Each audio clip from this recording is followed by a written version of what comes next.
नमस्कार, study IQIS channel पर आपका स्वागत है। मैं हूं अमृत उपाध्याय। पिछली बार आपने देखा होगा पीटी एग्जाम में किस तरीके से मैप से क्वेश्चंस पूछे गए हैं, तो उस तरीके पर ही उस स्टैंडर्ड पर ही हम क्वेश्चंस को देखेंगे और पिछले 2-3 साल के ट्रेंड के हिसाब से देखेंगे।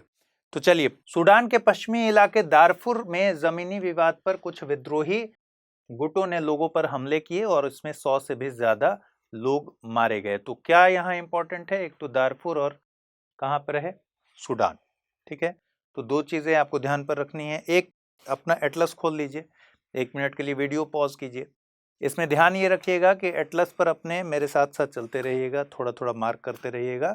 और दूसरी बात कि मैं बीच बीच में कुछ क्वेश्चंस पूछूंगा, उन क्वेश्चंस के स्क्रीनशॉट ले लीजिएगा। स्क्रीनशॉट लेके उसके आंसर मुझे कमेंट में डालिएगा। ठीक है, अगले जो आगे आने वाले एपिसोड्स हैं उसमें मैं उनका एक्सप्लेनेशन आपको दूंगा। ठीक है, चलिए, तो सूडान और दारफुर दो चीजें यहां हमको करनी है। आइए, सूडान के मैप में सबसे ज्यादा जरूरी क्या है, अभी अफगानिस्तान का बॉर्डर पूछ दिया था ना, तो सूडान का भी बॉर्डर आपको पता होना चाहिए। सूडान के बॉर्डर की बात करें, सबसे पहले इजिप्ट, फिर लीबिया, चाड, सेंट्रल अफ्रीकन रिपब्लिक। ठीक है, यहां से फिर साउथ सूडान वाला एरिया है जिसमें डीआरसी, मतलब डीआरसी और युगांडा, ये किससे टच नहीं करते हैं, सूडान से बाउंड्री साझा नहीं करते हैं, ये आपको ध्यान पर रखना है। डीआरसी और युगांडा। अब देखिए, सवाल जब बनता है तो इतने ही माइनर कंफ्यूजन में आपके सवाल गलत हो जाते हैं। जैसे मान लीजिए आपको अगर पूछ दे कि डीआरसी, तो आपको ध्यान पर आएगा कि सूडान के आसपास डीआरसी तो है, लेकिन ये साउथ सूडान से लगा हुआ है, न कि सूडान से। फिर इस तरफ देखिएगा आप, तो इरिट्रिया, इथोपिया, ये दोनों भी सीमा साझा करते हैं इस तरह से। यही है वो दारफुर का इलाका। अब हमको क्या जानना है यहां, और यहां पर है रेड सी, ये भी ध्यान रखना है कि सूडान से रेड सी भी लगता है। चलिए, अब जानना है सूडान की राजधानी कहाँ है, खार्तूम। खार्तूम क्यों फेमस है, क्योंकि नील नदी यहीं से बनकर आगे बढ़ती है। कैसे, यहां पर है इथोपिया में लेक टाना। ठीक है, लेक टाना, लेक टाना से एक नदी निकलती है जिसको आप जानते हैं ब्लू नील। ठीक है, और ब्लू नील ऐसे आके इससे खार्तूम में व्हाइट नील से मिल जाती है। ठीक है, तो ये हो गया व्हाइट नील और ये है ब्लू नील। ब्लू नील कहां से निकलती है, लेक टाना से निकलती है, और लेक टाना कहां पर है, इथोपिया में है। दूसरा, ये जो इलाका है ये हमेशा विवाद में रहा है, यहां पर इसको बोलते हैं अबेई क्षेत्र।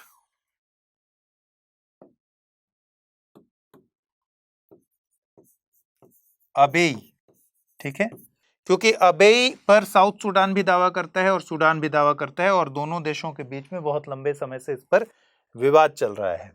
साउथ कोर्डोफन, ये भी इंपॉर्टेंट नाम है, इसको ध्यान में रखना है। इसी का सदर्न जो पार्ट है यहाँ पर अबेई क्षेत्र है, और अबेई क्षेत्र में एक ये बहुत ज्यादा ऑयल रिच क्षेत्र है। ठीक है, ऑयल रिजर्व यहाँ बहुत ज्यादा है। तो अबेई क्षेत्र जो है, बेसिकली हुआ ये कि साउथ सूडान ने यहाँ एक हेगलिक जगह है, हेगलिक को में इन्वेजन किया। ठीक है, और उस वहां भी ऑयल रिजर्व बहुत ज्यादा है, और उसको बोलते हैं हेगलिक क्राइसिस।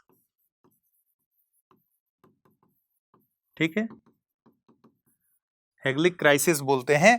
तो अबेई क्षेत्र ध्यान पे रखना है, साउथ कॉर्डोफन याद रखना है, और हेगलिक क्राइसिस भी आपको याद रखना है।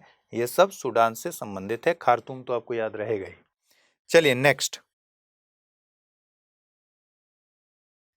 में सबसे पहले देखिए कि क्या सवाल यूपीएससी ने पूछा। एक तरफ समाचारों में रहने वाले क्षेत्र हैं और दूसरी तरफ देश है। इसमें अनातोलिया तुर्की, ये इसी साल का सवाल है, 2022 का ही सवाल है। अम्हारा इथियोपिया, काबो डेलगाडो स्पेन, और कालातोनिया इटली, और पूछ दिया कि कितने युग्म सही सुमेलित हैं। और जैसे ही ये युग्म वाले सवाल के साथ यूपीएससी ने इस पूरे प्रोसेस को इतना टफ कर दिया है कि आप एलिमिनेशन नहीं लगा सकते इसमें, या फिर कोई और मेथड नहीं लगा सकते, आपको चारों के बारे में जानकारी होनी चाहिए। इसलिए मैप पर आपका काम और अच्छा होना चाहिए। चलिए एक सवाल मैं आपको देता हूं, इसको आप स्क्रीनशॉट ले लीजिए और इसको सॉल्व कीजिएगा। एक तरफ चर्चा में रहने वाले स्थान है, दूसरी तरफ देश है। दारफुर माली, अफार इथोपिया, स्वात घाटी अफगानिस्तान, नाक्सिवन सीरिया। उपर्युक्त में से कौन सा या से युग्म सही सुमेलित है या हैं? तो इसका स्क्रीनशॉट लीजिए और इसको सॉल्व करके इसका आंसर कमेंट बॉक्स में डालिए। अगली खबर है टिग्रे क्षेत्र के बारे में। टिग्रे कहाँ है? इथोपिया में। इथोपिया के टिग्रे क्षेत्र में लंबे समय से गृह युद्ध चल रहा है। केनिया ने अभी हाल में मध्यस्थता की और टीपीएलएफ यानी टिग्रे पीपल्स लिबरेशन फ्रंट को शांति समझौते के लिए, शांति बहाल करने के लिए राजी कर लिया है। तो ये एक बड़ी खबर है और इस पर हमें क्या मैप वर्क करना चाहिए ये देख लेते हैं। किसकी बात हो रही है? इथोपिया की बात हो रही है। ये है इथोपिया, और इथोपिया के साथ सबसे पहले बाउंड्री देखते हैं किसका है। इरिट्रिया, ठीक है, Sudan, south Sudan, Kenya, Somalia, Djibouti. एक देश आपको लग रहा होगा मैंने छोड़ दिया है, वो है युगांडा। और आपको ध्यान यही रखना है कि युगांडा इथोपिया के साथ बाउंड्री साझा नहीं करता है। देखने से लगता है या फिर सोचने पर लगता है कि युगांडा भी बाउंड्री साझा करता है, लेकिन ऐसा है नहीं। क्या ध्यान रखना है? और जहां भी एक्सेप्शंस होते हैं, एक्सेप्शनल कहीं ऐसा दिखता है तो वहां से क्वेश्चन बन जाते हैं। तो सबसे पहले आपको ध्यान पे रखना है ये कि ये है हॉर्न ऑफ अफ्रीका, ठीक है। हॉर्न ऑफ अफ्रीका में कौन कौन से कंट्रीज हैं? इरिट्रिया, जिबूती, सोमालिया और इथोपिया। तो ये तो हॉर्न ऑफ अफ्रीका अगर आपको ध्यान पर रहा तो इस तरफ के सारे बाउंड्रीज ऐसे ध्यान पे रहेंगे। और इस तरफ सूडान, साउथ सूडान, ठीक है, नॉर्थ में सूडान है, साउथ सूडान तो है ही, और फिर यहां केनिया। तो बस इतना ही आपको याद रखना है।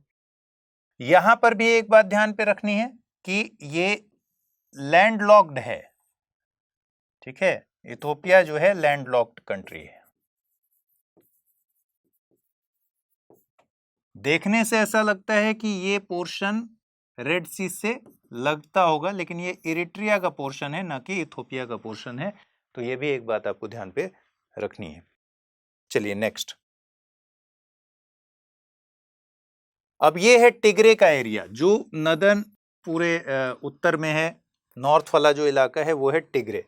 टिग्रे के साथ अम्हारा और अफार, ये आपको ध्यान पे रखना है। अम्हारा पहुंच चुका है। आदिश अबाबा ये हो गया इसकी राजधानी। और एक एरिया है सोमाली जो कि सोमालिया नहीं है, ठीक है, ये इसके अंदर है सोमाली, और सोमालिया एक अलग से कंट्री भी है, ठीक है। तो सोमाली और सोमालिया का डिफरेंस आपको याद रखना है। एक और इसमें इंपॉर्टेंट बात है, इस लेक का नाम है लेक तुर्काना। लेक तुर्काना। अब लेक तुर्काना जो है ये वर्ल्ड की, दुनिया की सबसे बड़ी डेजर्ट लेक है और केनियन रिफ्ट वैली में बहती है।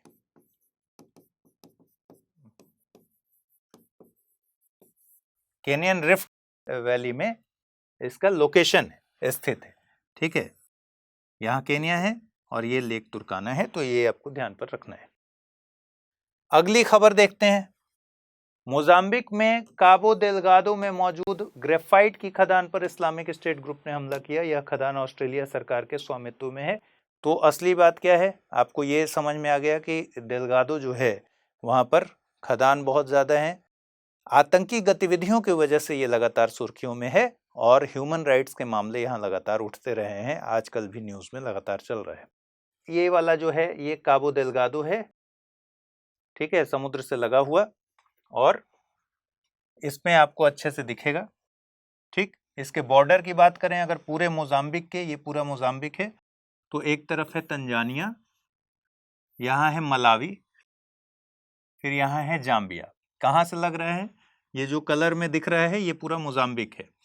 तो तंजानिया, मलावी, जाम्बिया, ठीक है, फिर जिम्बाब्वे, साउथ अफ्रीका लगा हुआ है,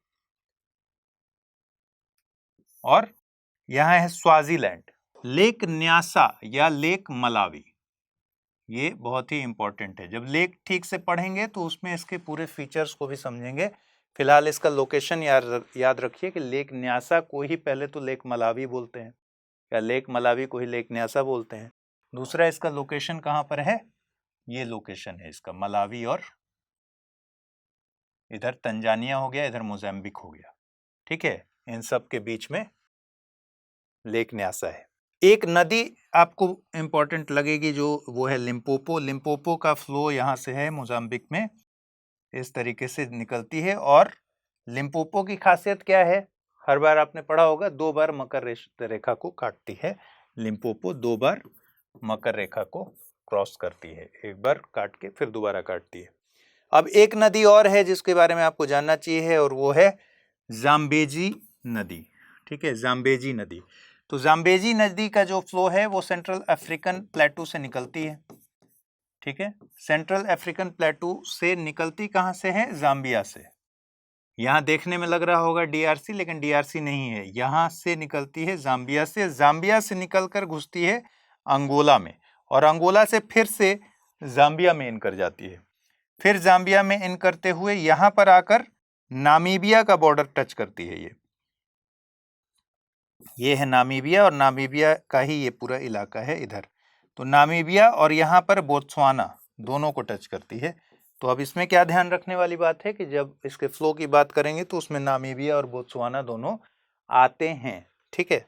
फिर ये जाम्बिया और जिम्बाब्वे के बीच में बॉर्डर बनाते हुए इस तरीके से निकल जाती है, मोजाम्बिक में इन कर जाती है, और मोजाम्बिक में इन करके चली जाती है इंडियन ओशन में, ठीक है। अब इसमें 2 चीजें बहुत इंपॉर्टेंट है। पहला तो है विक्टोरिया फॉल, जो इसके फ्लो के बीच में पड़ता है, ठीक है, विक्टोरिया फॉल और लेक करीबा। ये जो एरिया देख रहे हैं आप, जो पानी वाला, ये है करीबा, और लेक करीबा पर ही आप पढ़ते होंगे करीबा डैम। निम्नलिखित युग्मों पर विचार कीजिए, इसका स्क्रीनशॉट ले लीजिए, ये क्वेश्चन आपको सॉल्व करना है। एक तरफ टिग्रे, पैडानिया, न्यू कैलिडोनिया, ठीक है, और काबो डेलगाडो। दूसरी तरफ देश है दक्षिण सुडान, इटली, संयुक्त राज्य अमेरिका और मोजाम्बिक। तो आपको बताना है कौन से युग्म इसमें सही सुमेलित हैं, ठीक है। तो इसका स्क्रीनशॉट लेके इसका आंसर लिखिए और बताइए। नेक्स्ट, पिछले दिनों यूके से रवांडा जाने वाली विशेष फ्लाइट चर्चा में रही। यूके ने एक पॉलिसी के तहत रवांडा के शरणार्थियों को वापस भेजने की योजना बनाई थी, लेकिन इस पर बाद में रोक लगा दिया यूरोपियन ह्यूमन राइट्स कोर्ट ने। तो रवांडा के बारे में जानिए। रवांडा का नाम आते आपको एक नाम आना चाहिए ध्यान पर, वो नाम है किगाली, ठीक है। किगाली क्यों नाम आना चाहिए? क्योंकि जब मॉन्ट्रियल प्रोटोकॉल में अमेंडमेंट हुआ था तो 8वां जो अमेंडमेंट था उसको बोलते हैं किगाली अमेंडमेंट या किगाली एग्रीमेंट, ठीक है। तो और दूसरी बात, ये अभी न्यूज में क्यों है? क्योंकि यहां चल रहा है कॉमनवेल्थ हेड ऑफ गवर्नमेंट की मीटिंग, ठीक है, कॉमनवेल्थ हेड ऑफ गवर्नमेंट की मीटिंग 20 से 25 जून तक ही चलने वाली थी, और इसी को हिंदी में हम कहते हैं चोगम, ठीक है। तो इसका सम्मेलन चल रहा है, ये आपको ध्यान में रखना है, ये मीटिंग चल रही है। आपको बताना है कमेंट में कि चोगम 2022 की थीम क्या है, तो कमेंट में बताइए कि थीम क्या है, किगाली क्यों अभी चर्चा में है। हालांकि अभी हम रवांडा के बारे में बात कर रहे हैं। रवांडा के जब आप देखेंगे बाउंड्रीज, तो एक तो है युगांडा, दूसरा है डीआरसी, बुरुंडी और तंजानिया। ठीक है, युगांडा, DRC, बुरुंडी और तंजानिया ये इसके बॉर्डर हैं। यहां पर एक बहुत ही महत्वपूर्ण लेक है, इस लेक का नाम है लेक कीवू, KIVU। ठीक है, कीवू क्यों इंपॉर्टेंट है? मई 2021 में नियरागोंगो का नाम आपने सुना होगा, इरप्शन हुआ था जिसकी वजह से बहुत सारे लोग मारे गए थे, करीब 32 या 35 लोग मारे गए थे। तो लेक कीवू के पास ही नियरागोंगो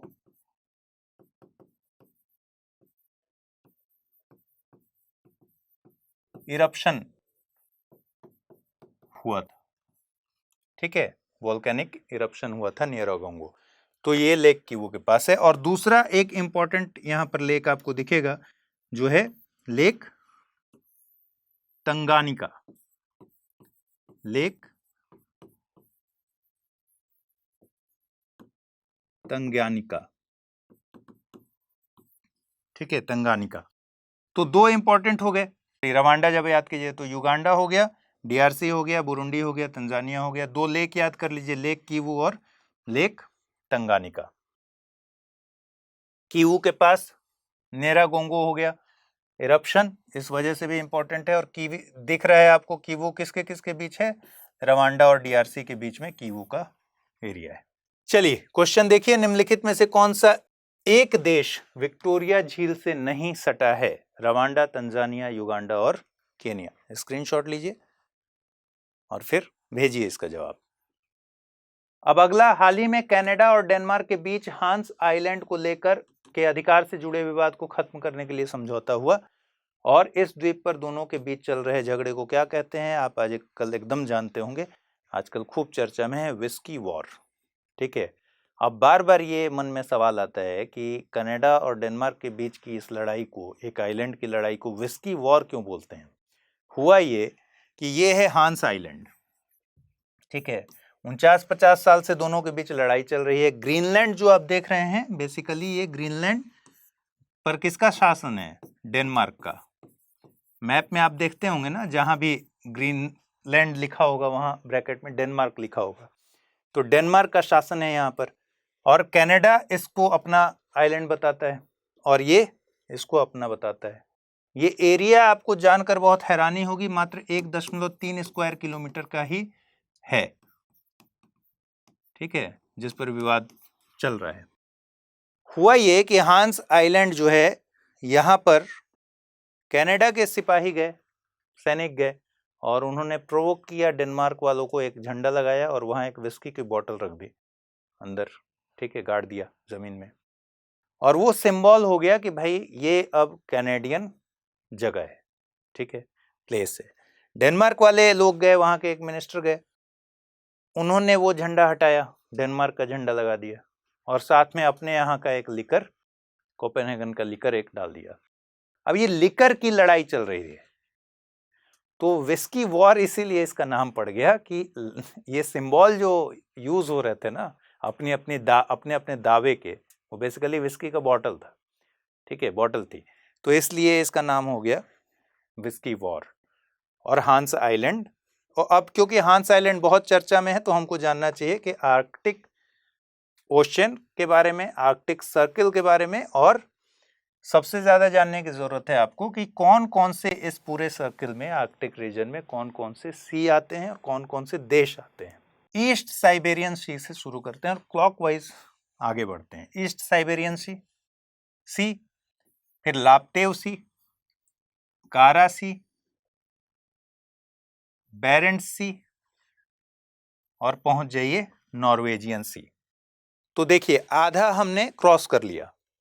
घड़ी में मान लीजिए यहाँ 12 बज रहा हो, तो 6 बजे तक पहुंचने में हमको कितने सी याद रखने हैं?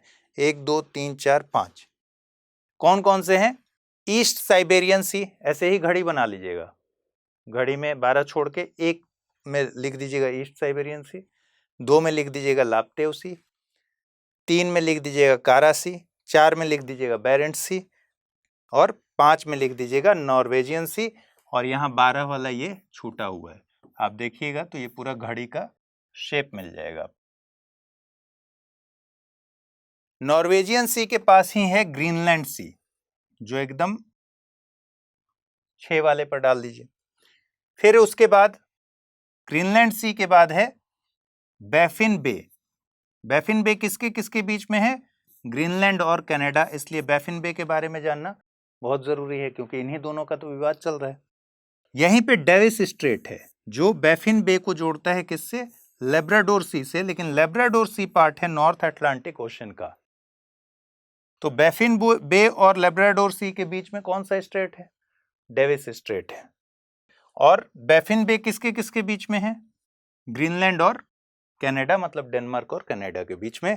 और डेविस स्ट्रेट भी अगर आप ऐसे देखिएगा तो इन दोनों के बीच में डेविस स्ट्रेट है, कनाडा और डेनमार्क के बीच में। फिर मिलेगा आपको ब्यूफर्ट सी, फिर मिलेगा आपको चकची सी, और यहां पर एक सर्कल खत्म हो जाएगा।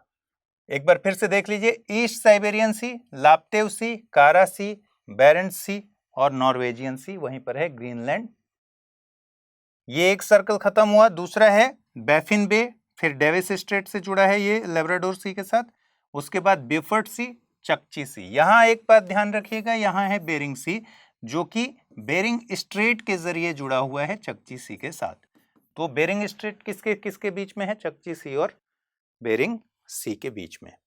ठीक है, अब आप देखिए इसको और उसके बाद देखते हैं कौन कौन से देश हैं। देश देखिएगा, यूनाइटेड स्टेट, रशिया, यूएस और रशिया हो गए। फिर आपका फिनलैंड, स्वीडन और नॉर्वे, या किसी किसी को उल्टा याद रहता है, नॉर्वे, स्वीडन और फिनलैंड। तो जैसे याद रखना है वैसे याद रख लीजिए। उसके बाद देखेंगे इसमें आइसलैंड, ग्रीनलैंड, कनाडा और फिर यूएस का पार्ट। तो फिर इसका भी एक लैंड का भी सर्कल बना लीजिए, Russia, Finland, Sweden, Norway, Iceland, Greenland, Canada, USA. तो ये पूरा सर्कल आपको पता होना चाहिए। ये उसी का एक मैप है। निम्नलिखित युग्मों पर विचार कीजिए। विवादित द्वीप समूह क्या क्या हैं? स्कारबोरो शोल, दिवोयुदाओ, स्पार्टली और हांस द्वीप। सामने लिखा है दक्षिण चीन सागर, फिलीपींस सागर, साउथ चीन सी और दक्षिण अटलांटिक। आपको बताना है कौन से युग्म सही सुमेलित है या है। ठीक है, इसका भी आप स्क्रीनशॉट लेके रख लीजिए। अब ये है यूपीएससी का सवाल। देखिए कैसा सवाल आया। सवाल आया, समाचारों में उल्लिखित सेंकाकू द्वीप विवाद को सर्वोत्तम रूप से कौन सा कथन प्रतिबिंबित करता है? तो सेंकाकू पर सीधे सीधे सवाल आ गया। हो सकता है हांस आइलैंड पर सीधा सवाल आ जाए। चलिए क्या कह रहे हैं? दक्षिणी चीन सागर के आसपास किसी देश द्वारा निर्मित कृत्रिम द्वीप हैं। चीन और जापान के बीच पूर्वी चीन सागर में इन दो द्वीपों के विषय में समुद्री विवाद होता रहता है। वहां ताइवान को अपनी रक्षा क्षमताओं को बढ़ाने में मदद करने के लिए एक स्थायी अमेरिकी सैन्य अड्डा स्थापित किया गया है। यद्यपि अंतर्राष्ट्रीय न्यायालय ने उन्हें अस्वामिक भूमि घोषित किया गया है, without owner, land without owner, तथापि कुछ दक्षिण पूर्वी एशियाई देश उन पर दावा करते हैं। तो आपको ये बताना है सेंकाकू के बारे में, और ऐसे ही सवाल हांस आइलैंड के बारे में आ जाए तो कोई बड़ी बात नहीं। अगला है, वेस्ट बैंक में हुए एक इजरायली ऑपरेशन में कुछ फिलिस्तीनियों की मौत हो गई। इजराइल हमेशा सुर्खियों में रहता है, और इजराइल का मैप तो आप ऐसे आपको याद होना चाहिए। देखिए इजराइल में पहले जानिए, मेडिटेरियन सी से इस तरीके से इजराइल घिरा हुआ है। एक तरफ यहां है गल्फ ऑफ अक्काबा, अक्काबा की खाड़ी, और यहां पर है डेड सी, मृत सागर। तो 3 वाटरलैंड तो आपको हर हाल में याद रहना चाहिए, मेडिटेरियन सी, अक्काबा की खाड़ी और डेड सी। बॉर्डर की बात जब हम कर रहे हैं तो फिर यहां है लेबनान, सीरिया, ठीक है, और जॉर्डन, इधर हो गया इजिप्ट। ठीक, तो इजिप्ट एक तरफ से ये पूरा ही कवर करता है, यहां से फिर मेडिटेरियन सी कवर करता है इसको। तो लेबनान, सीरिया, जॉर्डन और इधर आ गया इजिप्ट। ये है पूरा इसका border area, Mediterranean Sea, Gulf of Aqaba और डेड सी। इसके भीतर अंदर में है सी ऑफ गैलीली। ठीक है, यहाँ पर गोलन हाइट्स है जिस पर सवाल बनाया जा चुका है। गोलन हाइट्स पर इजराइल ने कब्जा कर लिया था। वेस्ट बैंक पर ये सब सवाल बनते हैं। कुछ कुछ अगर आप याद रखना चाहें जगहें तो वो भी याद रखिए, जैसे ये गाजा है, आपको पता होगा। तेल अवीव, यहां पर हैफा है। हैफा बहुत ही सुर्खी में रहता है। चलिए नेक्स्ट। प्रायः खबरों में रहने वाले नेजेव, वेस्ट बैंक, लिवेंट और तेल अवीव का संबंध निम्नलिखित में से किस क्षेत्र से है? मध्य एशिया, पूर्व एशिया, पश्चिम एशिया और उत्तर अफ्रीका। ये आपका सवाल है, इसको स्क्रीनशॉट कर लीजिए और इसका जवाब दीजिए। अंटार्कटिका क्षेत्र में पिछले दिनों माइक्रो प्लास्टिक पाई गई। अंटार्कटिका क्षेत्र में आने वाले रॉस सागर से सैंपल लिए गए थे, रॉस सी से, और उसमें पाया गया कि माइक्रो प्लास्टिक के नमूने पुष्ट होते हैं। सही है। ठीक, सदर्न ओशन में आपको अंटार्कटिका वाले पूरे हिस्से में एक तो रॉस सी आपको पता होना चाहिए, क्योंकि रॉस सी से ही सैंपल लिया गया। रॉस सी के पास ही है रॉस आइस शेल्फ, जो कि होगा ही। उसके बाद कुछ सी और जानिए, वेडल सी, उसके बाद है बेलिंगशॉसेन, बेलिंगशॉसेन सी, अमंडसेन सी और डेविस सी। इतने सी आपको याद रहने चाहिए, बहुत ज्यादा है भी नहीं। वेडल, बेलिंगशॉसेन, अमंडसेन और रॉस, इतना आप याद रखिए तो इतना अपने आप में पर्याप्त है। अब एक सवाल, यह सागरीय क्षेत्र दुनिया का सबसे बड़ा मरीन रिजर्व क्षेत्र है। लगभग 2 मिलियन स्क्वायर मील में फैले इस समुद्री क्षेत्र पर मानवीय हस्तक्षेप निम्न रहा है। इसी कारण इसे कभी कभी लास्ट ओशन भी कहते हैं। अंटार्कटिका क्षेत्र में विस्तृत इस समुद्र के पोषण युक्त जल के कारण यह बड़े स्तर पर क्रिल्स के लिए आवास उपलब्ध कराता है। यह समुद्री क्षेत्र कौन सा है? वेडल, डेविस, रॉस या फिर तिमोर? आपको इसका जवाब देना है, तो आप स्क्रीनशॉट ले लीजिए इसका। तंजानिया में सरकार और मसाई समुदाय के बीच जमीन के इस्तेमाल को लेकर विवाद बढ़ गया है। मसाई केनिया और तंजानिया में रहने वाले कौन है? समुदाय है एक, जो कि चरवाहा समुदाय है। तो मसाई के बारे में भी आपको जानकारी होनी चाहिए।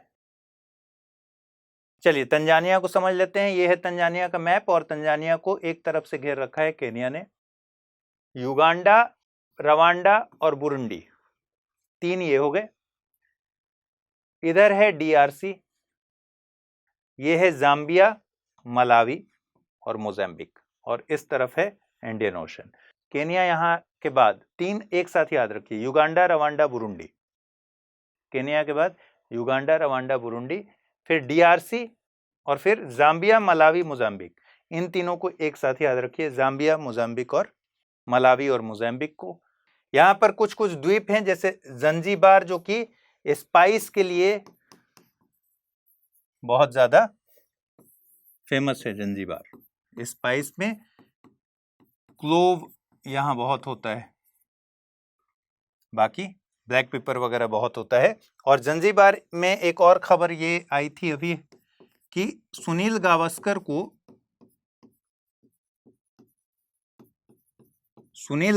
को जंजीबार का गुडविल एम्बेसडर चुना गया। तो ये भी खबर इंपॉर्टेंट है, सुनील गावस्कर को जंजीबार का गुडविल एम्बेसडर चुना गया। कहीं स्टेटमेंट में पूछ सकता है, या फिर ज्यादातर पीसीएस के लिए ठीक है ये, कि पीसीएस में सवाल पूछ सकता है। यहीं पर दर एस सलाम है, पेम्बा है, ये सब नाम भी आपको ध्यान पर रखना चाहिए।